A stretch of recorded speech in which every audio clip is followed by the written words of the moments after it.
అంబేద్కర్ అభిమానిగా, ఒక అంబేద్కర్ వాదిగా ఈరోజు రాజకీయాల్లో కొనసాగుతూ, అందులో కూడా ఏదైతే మరి ఈ యొక్క అంబేద్కర్ గారు, బాబు జగజ్జీవన్ రావు గారు వీరి విగ్రహాలు ఏవైతే ఉన్నాయో, ఎందుకంటే ఒక ప్రపంచ మేధావులుగా మన భారత జాతి ముద్దుబిడ్డలుగా కొలుచుకునేటువంటి వీరి విగ్రహాలు ఎండకు, మరి అదేవిధంగా వానకు, మరి ఏదైతే పక్షులు ఇటువంటి వాటితో ఏదైతే మనం చూస్తూ ఉన్నామో అటువంటి ఇబ్బంది లేకుండా అటువంటి మహనీయుల్ని మనం స్మరించుకునేటువంటి సందర్భంలో అటువంటి పరిస్థితులు ఉండకూడదని చెప్పి మన పాలకొల్లు నియోజకవర్గంలో ఉన్నటువంటి ప్రతి అంబేద్కర్, అదేవిధంగా బాబు జగజ్జీవన్ రావు గారి విగ్రహాలకి స్లాబ్లు వేసి అత్యంత సుందరంగా భవిష్యత్తు భావితరాల వారికి వారి యొక్క స్ఫూర్తినిచ్చేటువంటి విధంగా నిర్మాణం చేయాలని సంకల్పించినటువంటి పరిస్థితి. మరి ఆ కార్యక్రమాలను చేయడమే కాదు, ఆ యొక్క శ్రమదానంలో కూడా, అంటే నిర్మాణ పనుల్లో కూడా శ్రమదానం చేస్తూ ఒక సంతృప్తి, ఒక తృప్తి. ఇప్పుడు ఈరోజు కూడా మరి ఏదైతే చింతపర్రు గ్రామము అరుంధతిపేటలో ఇప్పుడే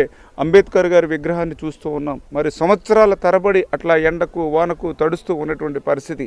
మరి ఈరోజు మళ్ళీ మనం దగ్గరుండి ఈ యొక్క నిర్మాణ పనులకి నిధులు ఇవ్వడమే కాదు, శ్రమదానం కూడా చేసి ఈరోజు ఈ పనులు పూర్తి చేస్తూ ఉన్నాం. ఈ రకంగా ఆ అంబేద్కర్ గారికి, ఆ జగజ్జీవన్ రావు గారికి మరి ఆ నిర్మాణ నిధులే కాదు, నేను శ్రమదానం కూడా మరి నిత్యం నాకు అవకాశం ఉన్న నియోజకవర్గంలో ఉన్న రోజులు కూడా పనిచేస్తూ ఆ పనులన్నీ కూడా పూర్తి చేస్తానని చెప్పి మీ ద్వారా అందరికి కూడా తెలియజేసుకుంటూ ఉన్నాను.